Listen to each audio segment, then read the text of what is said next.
Punta na tayo sa hashtag Palalay Interview! Mga kababayan, tuloy-tuloy po ang pagpapakilala ng ating programa sa ating mga magigiting na miyembro ng ating PAW Forensic Laboratory Division. At noong nakaraang episode nga po ay nakasama at nakilala na natin live ang tatlong mga masisipag na katuwang ng ating mga doctors ng PAW Forensic Laboratory. Ngayon naman po, kilalanin po natin ang ating masipag at magaling na dentist. Please welcome Doc Jonna Marie M. Dizon! At syempre, masaya ako. Hi, Ang Doc. dentist ko nandito na. Uy, Si Doc Donna Dizon. Kaya welcome po, Doc Donna, sa ating Hashtag Palalay Interview! Ako, malaking karangalan ng ating programa live na makasama natin ang ating forensic dentist, membro ng PAW Forensic Laboratory Division, created in January of 2019. Mga kababayan, buhay pa po ang PAW Forensic Laboratory Buhay na buhay. Division. Buhay na buhay! yes, Meron yes. pong nagkakalat, wala na. Ay, Sabi ko, hindi. nandiyan pa ho, andyan si Sila, yung Yes. medtech natin. Opo. Si Blue, ang ating nurse. Nurse. Si Abet. si Abet, Laboratory aid. Si Doc Donna, Ang ating Yan, dentist. forensic dentist. Si Doc Sara. Sara. Ang ating medical Ano? specialist, ang ating doktor. Opo. At merong mga lalagyan ako, tatlo yan. Lalagyan ko Wow. pa ng tatlo, yung bakante. May bakante tayong tatlong posisyon eh. Lalagyan yan sa lalong madaling panahon.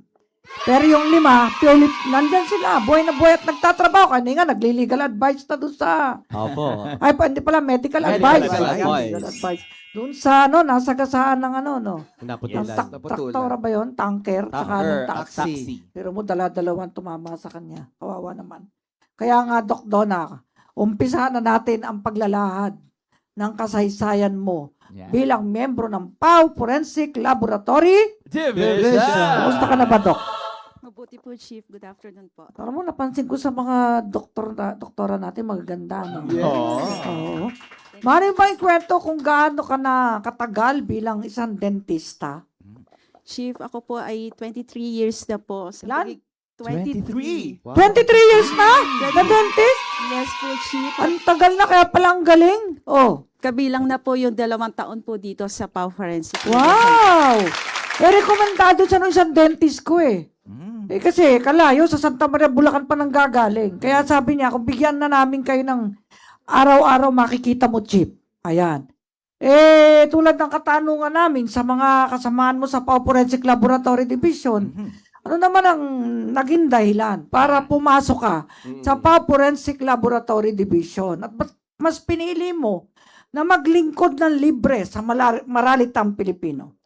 Chief, mas pinili ko pong maging bahagi po sa PAW Forensic Division kasi po mas magiging malawak po at mas marami po akong matututunan at mahahasa po ang aking skills, hindi lang po skills kundi yung pagiging public service po.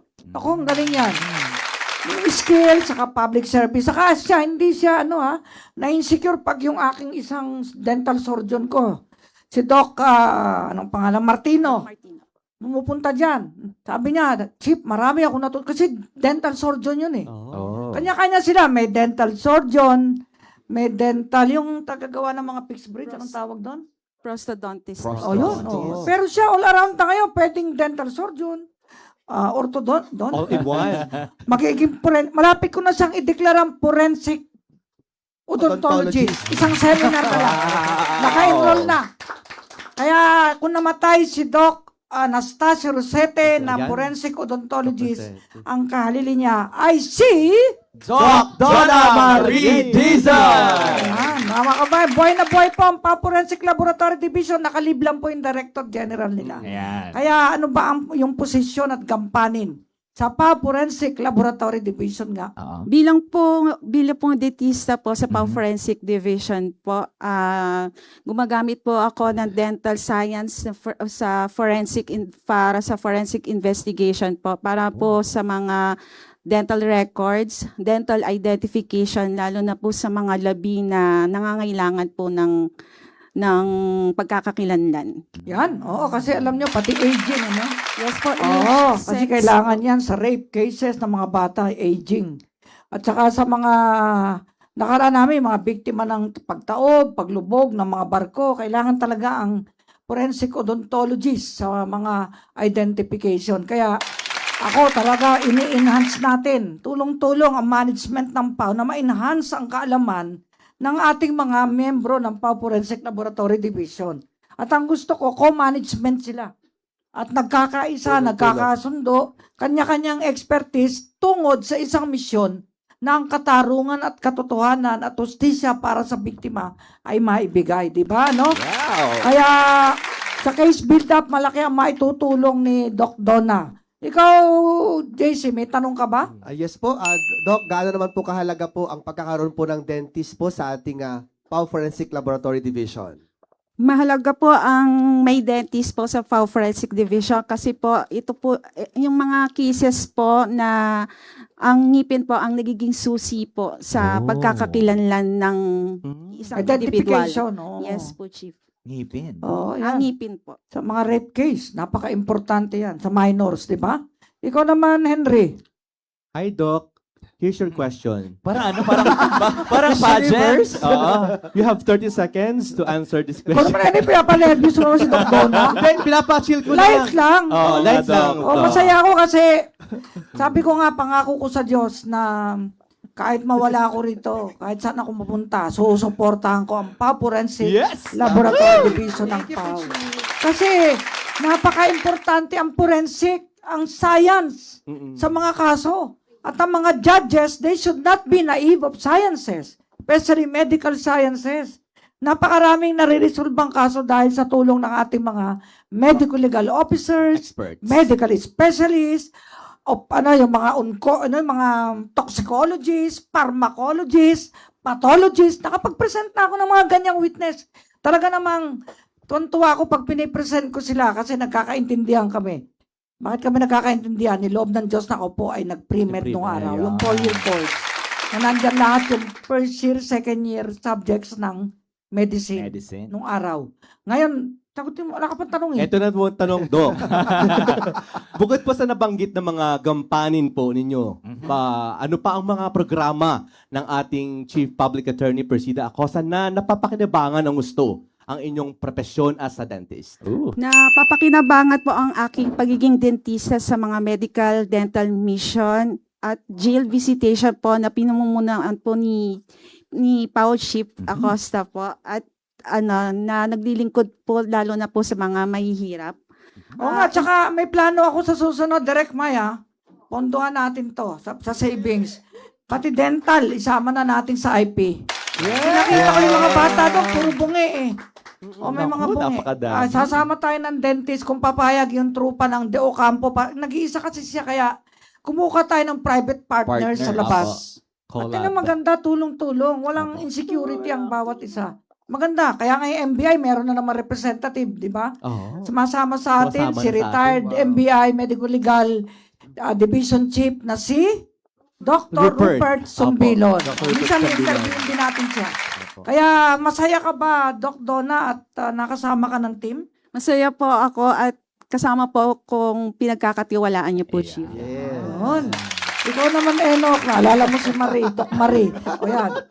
Masaya ba ako? Akala ko yun yung tanong. Masaya ka ba, Eno? Sabi. Okay. Eto, Doc, gaano ka ka-proud na kabilang nga po kayo sa Hanay? Sabi nyo nga, pinagkakatiwalaan kayo ni Chief at katuwang po niya kayo sa, of course, sa kanyang advocacy. At inaalay nyo yung talent nyo. Naku, dati gusto ko rin maging dentist kasi sabi nila medyo maganda daw yung ipin ko. Sabi. Tapos, Akala mo palitan mo pa yun. Oo nga. Ayan. So, yun. At yung servisyon po ng binibigay nyo sa bayan, yan. Gaano kayo ka-proud, Doc Donna? Masaya po ako at proud sa at pinagkakatiwalaan po ako ni PAO Chief Acosta at hindi lang po simple trabaho po ang aking binibigay kundi malaki pong responsibilidad na nangangailangan sa mga sa may kapuspalad po. Saka yung tiwala di po ni Chief na nagsisilbing motivation po sa amin na magtrabaho po ng mabuti. Wow. Oo. Si Doc Donna ang nagbibigay ng magandang ngiti sa ating mga employee dito. Di ba? Oo nga. Kung wala si Doc Donna. Ang ganda ng ngipin niya, mabait Kaya pa. akma doon sa Chief, prompt service with us. Smile. Pero Pero nung walang dumating yan, nakasipangot. Sabi ko nga, bakit nakasipangot to? Pero ngayon natututo na Hindi siya. niya ako nakilala yata eh. Kasi iba itsura ko sa TV saka sa personal. Ang bata nyo daw po kasi sa personal. Oo, sabi ko, bakit kasi bakit yung nag-a-apply na dentista? Paano niya mapapagandang ngipin o mga ano? Paano ngingiti ang pasyente kung nakasipangot? Ay, Chief, baka masasagot niya ngayon bakit kasi Bakit pangot siya. ka mo nakasipangot nun? Nagulat po ako kasi isa pong mataas na tao ngayon ako. Oh, na starstruck siya na amaze. Kaya naman ako abutin ng lahat. Hindi man ako mayabang, tsaka hindi ako palalo, no? Di ba? Hindi ko tinuturing na ako ay magaling, pinakamagaling. Ako pa rin ay may katangahan din lahat ng tao, di ba? Yeah. May bagay na Sabi. hindi tayo alam. Kaya wala tayong sukat ipagmamalaki sa mundong ito. Talagang kailangan tulong-tulong sa isang misyon. Di ba, JC, may tanong ka ba? Opo, Chief, meron pa. Doc, bilang miyembro po o bahagi ng PAW Forensic Team, ano ba ang mga katangian na hinahangaan niyo po sa ating PAW Chief Ayan. na siyang itinalagang mamuno sa tanggapan?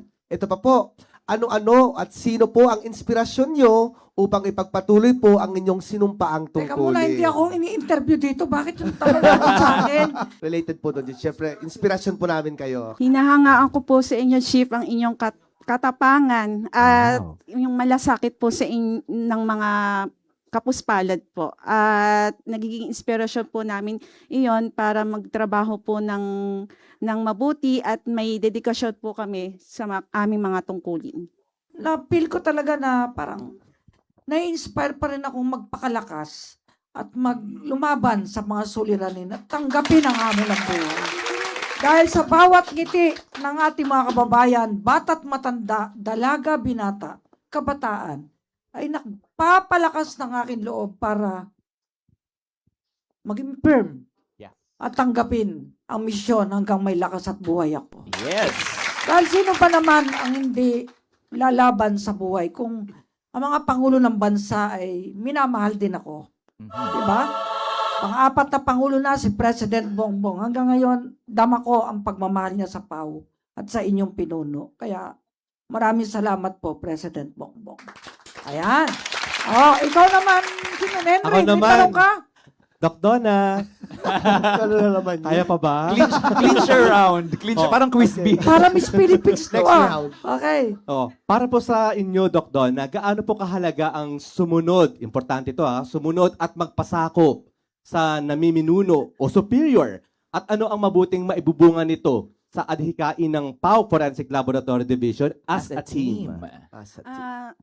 Napakahalaga po na sumunod po tayo at maging magalang po sa namumuno, lalo na po kay PAW Chief Acosta dahil 25 years na po siyang namumuno. Alam po niya yung kabutihan para sa atin at tama para sa atin. At yun, ang disiplina at saka yung pagkakaisa natin, hindi lang sa PAW Forensic Division, kundi sa buong organization ng PAW, na para makatrabaho po tayo ng mabuti at maging epektibo po ang paglilingkod po natin sa bayan. Nako, wala akong masabi kay Doc Donna. Napakamagalang niya, marespeto at nagpapasakop sa namiminuno.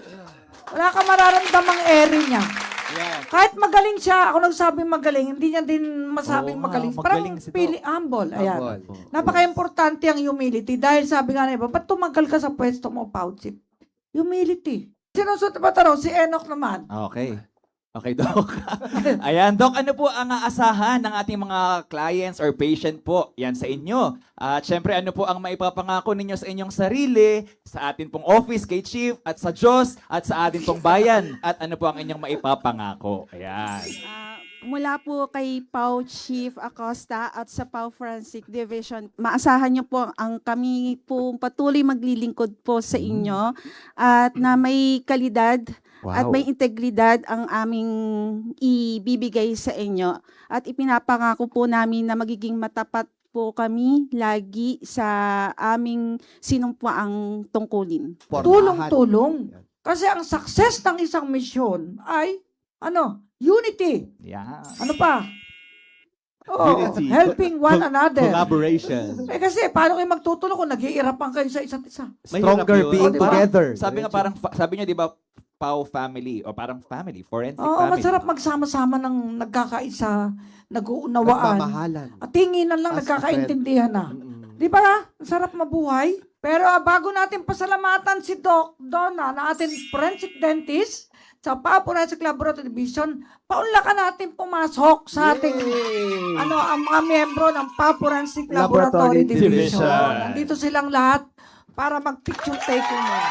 Kasama po natin si Dr. Sara Serrano, Dr. Gabriel Mercado, Nurse Geraldine Peace, si Miss Zila Calaunan, ating ang medical technologist, at ating laboratory aid. Alberto de los Reyes. Sila po ang bumubuo po sa ating PAO Forensic Laboratory Division. At kagaya ng nabanggit ng ating hepe, may mga pupunan po tayo sa mga darating na panahon. Yes, para makompleto po yung ating plantilla for Forensic Laboratory Division. At malapit na po yan. Mas ha? marami, mas masaya, mas malakas. At mas happy. Yes! At mas kalidad na serbisyo ang ihahatid sa atin ng PAO Forensic Forensic Laboratory Division. And support po tayo dyan sa comment section. Mag-comment lang po tayo in support of our PAO Forensic Napakaswerte Laboratory natin Division. sa Public Attorney's Office na meron tayong mga doctors, nurses, dentists.